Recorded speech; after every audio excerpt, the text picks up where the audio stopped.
कि हमारे देश में मुस्लिमों को मारा जा रहा है, दबाया जा रहा है। मेरे हिसाब से मुस्लिमों को मारा या दबाया जाता तो उनकी इतनी हिम्मत नहीं होती कि वो राष्ट्रीय गान गाने से मना करते हैं, वंदे मातरम गाने से मना करते हैं। इस्तेमाल करते हैं मादरे वतन, उसका मतलब ही है वंदे मातरम। वंदना का अर्थ है स्तुति, और स्तुति ही पूजा है। इंसान जिसकी पूजा करता है उसी की वंदना करता है।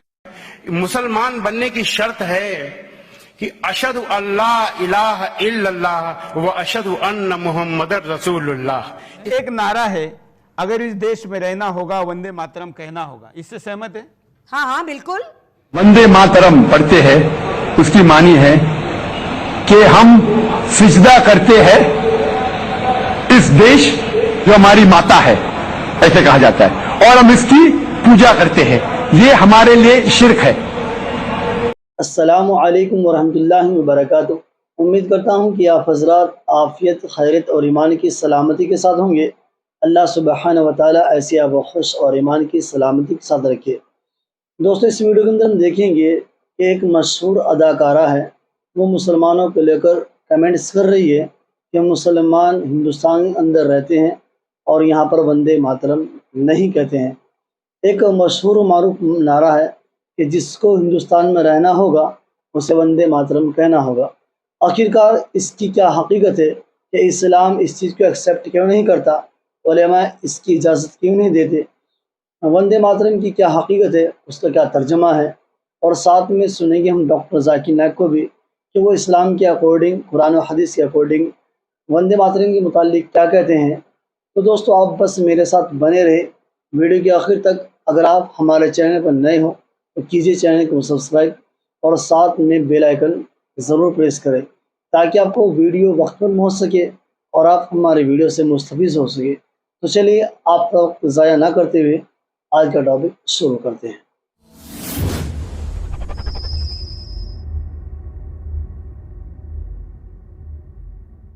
कि हमारे देश में मुस्लिमों को मारा जा रहा है, दबाया जा रहा है। मेरे हिसाब से मुस्लिमों को मारा या दबाया जाता तो उनकी इतनी हिम्मत नहीं होती कि वो राष्ट्रीय गान गाने से मना करते हैं, वंदे मातरम गाने से मना करते हैं। इस बात में तो मैं भी ताली बजाऊंगी।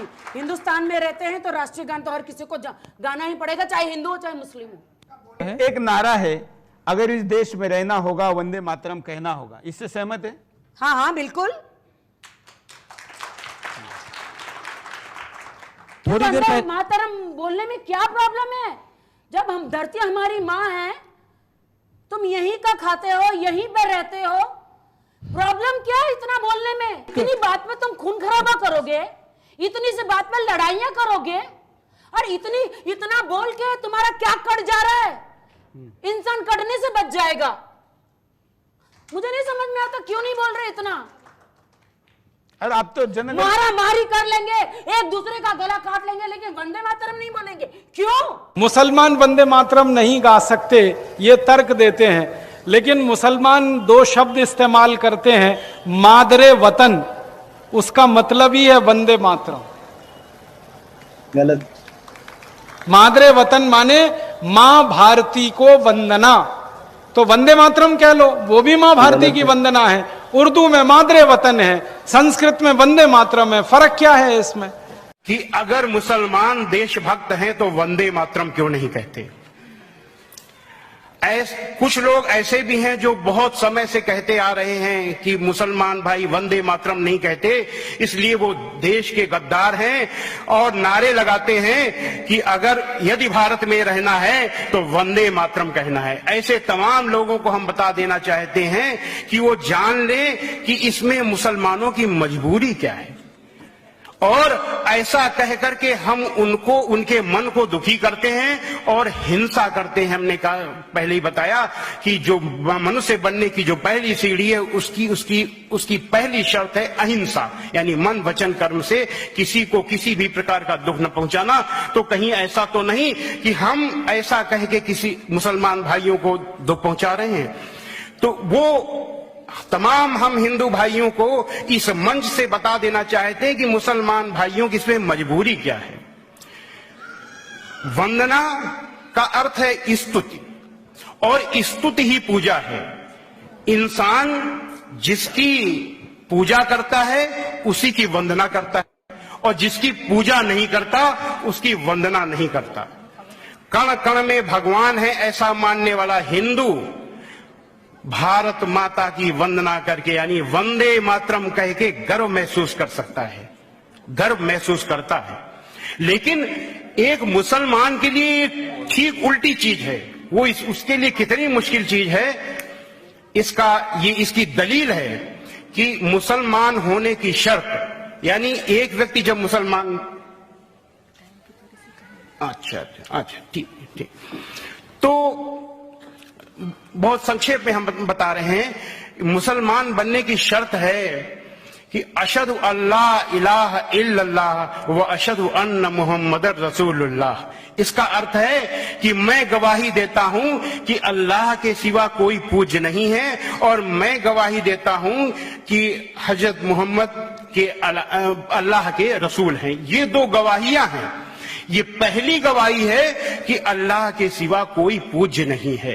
तो इसके अनुसार कोई भी व्यक्ति, कोई भी मुसलमान परमेश्वर को छोड़ करके, अल्लाह को छोड़ करके किसी का आदर कर सकता है, किसी का सम्मान कर सकता है, प्रेम कर सकता है, लेकिन उसकी पूजा नहीं कर सकता।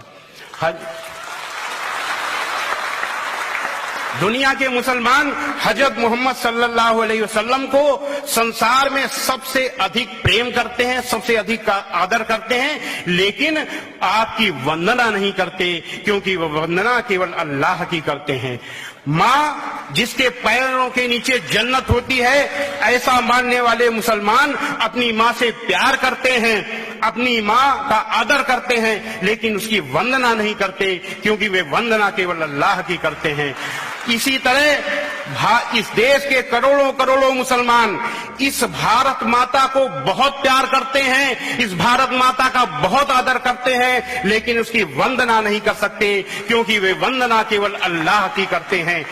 इस भारत माता पर अगर कोई संकट आ जाए, कोई खतरा हो जाए, तो इस देश के लाखों लाखों मुसलमान अपनी गर्दन कटा सकते हैं, पर गर्दन झुका नहीं सकते, क्योंकि वे वंदना केवल अल्लाह की करते हैं।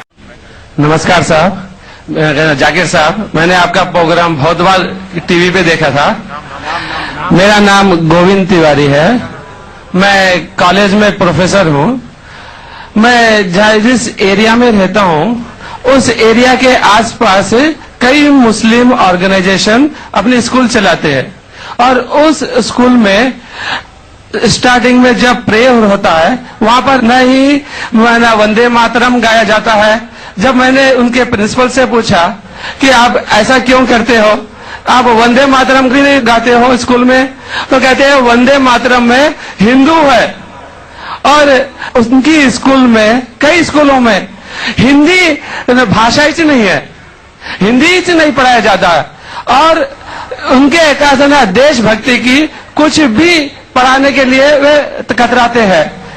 देशभक्ति के लिए आपके मजहब में किस तरह से डिफाइन किया गया है, ये जरा मुझे बताएंगे।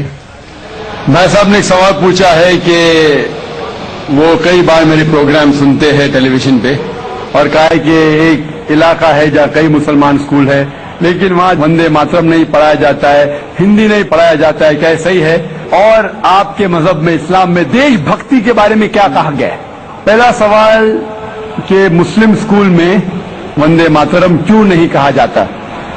हमें ये देखना चाहिए कि कोई भी गाना या कोई भी चीज आप कहते हैं, उसकी मानी क्या है। आप जब वंदे मातरम पढ़ते हैं, उसकी मानी है कि हम सिजदा करते हैं इस देश जो हमारी माता है, ऐसे कहा जाता है, और हम इसकी पूजा करते हैं। ये हमारे लिए शिर्क है, शिर्क है इस्लाम में, और गलत है हिंदुइज्म में भी।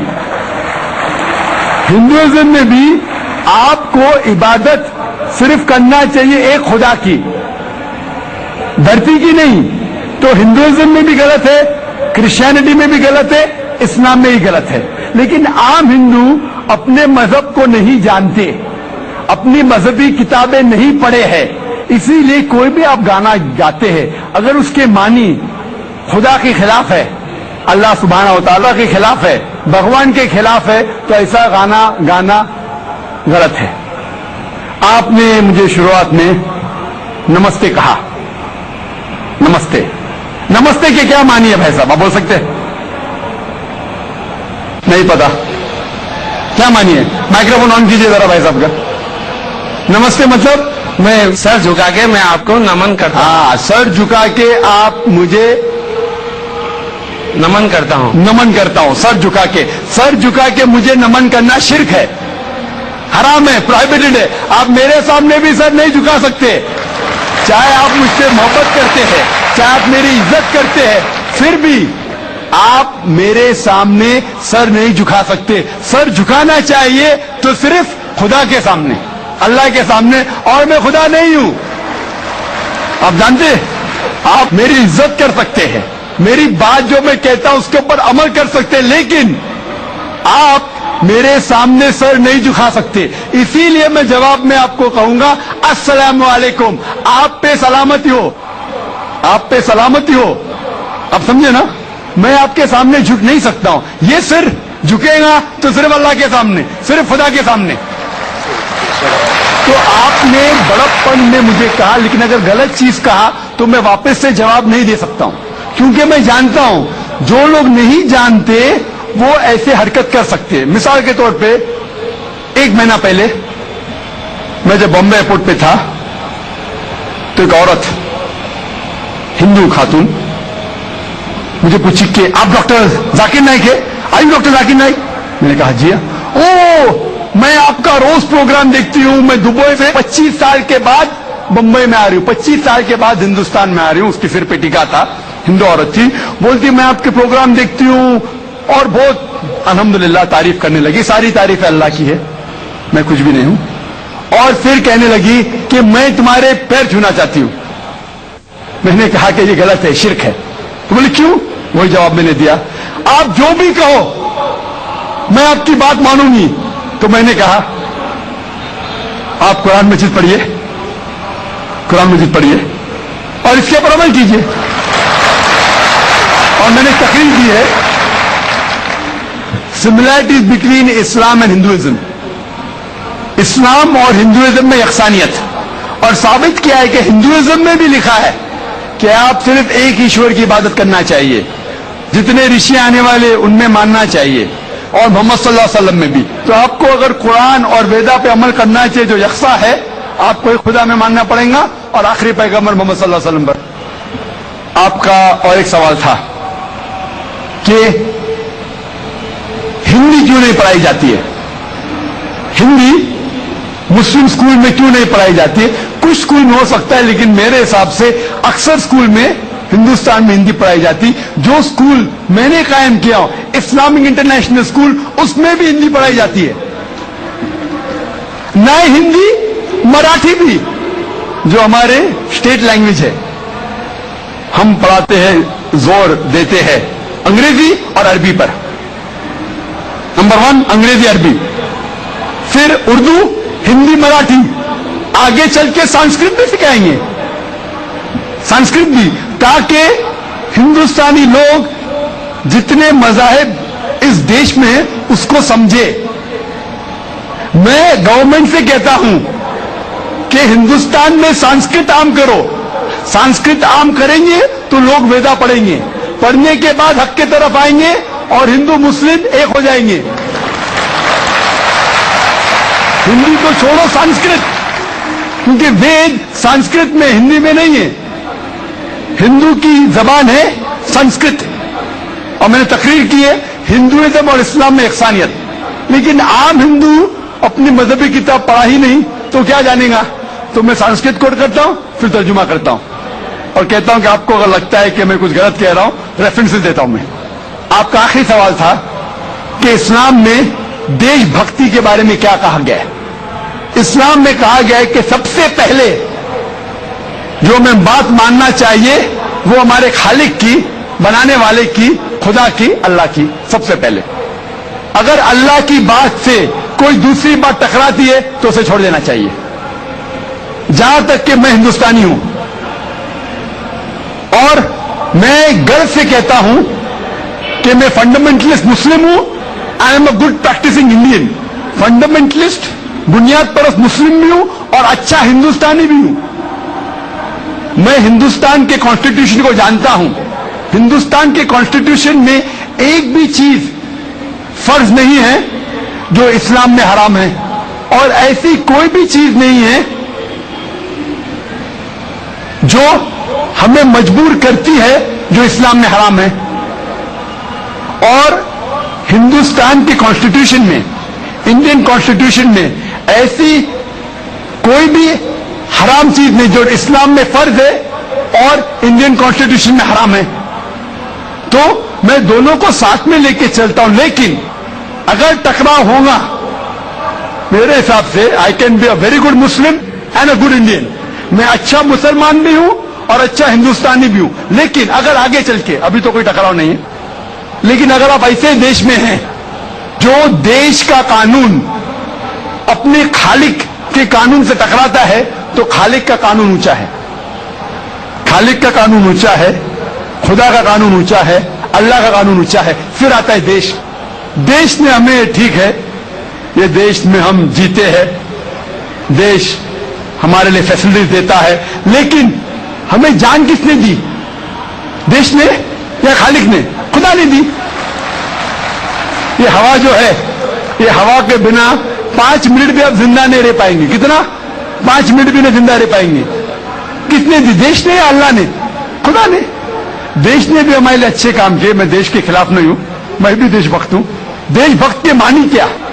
अगर आप बोलते देशभक्त मतलब देश की इबादत करना, तो मैं देशभक्त नहीं हूं। अगर देश की तरक्की चाहता हूं, हाँ मैं हूं देशभक्त। तो देशभक्त की मानी क्या इंपॉर्टेंट है। अगर देशभक्त मतलब देश की इबादत करना, तो ये गलत है। इबादत सिर्फ मैं खालिक की करता हूं, अल्लाह की करता हूं, खुदा की करता हूं, लेकिन देश की भलाई चाहता हूं। अगर वो देश कोई कानून लागू कर रहा है, वो शरीयत के अंदर है, खुदा के कानून के दायरे के अंदर है, तो मैं उनके साथ हूं। कई चीजें इस्लाम में मुबाह है, ऑप्शनल है, और अगर देश उसे कहता है कि करो, तो मैं करूंगा, के दायरे के अंदर है, तो मैं उनके साथ हूं।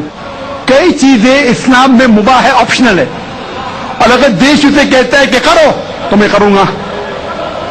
लेकिन अगर कोई देश, चाहे वो अमेरिका हो या यूके हो, वहां का कानून अगर इस्लाम के खिलाफ है, तो मैं उस देश के कानून के खिलाफ जाऊंगा, क्योंकि मैं सबसे पहले मोहब्बत करता हूं खालिक से, खुदा से, अल्लाह से, फिर अपने देश से।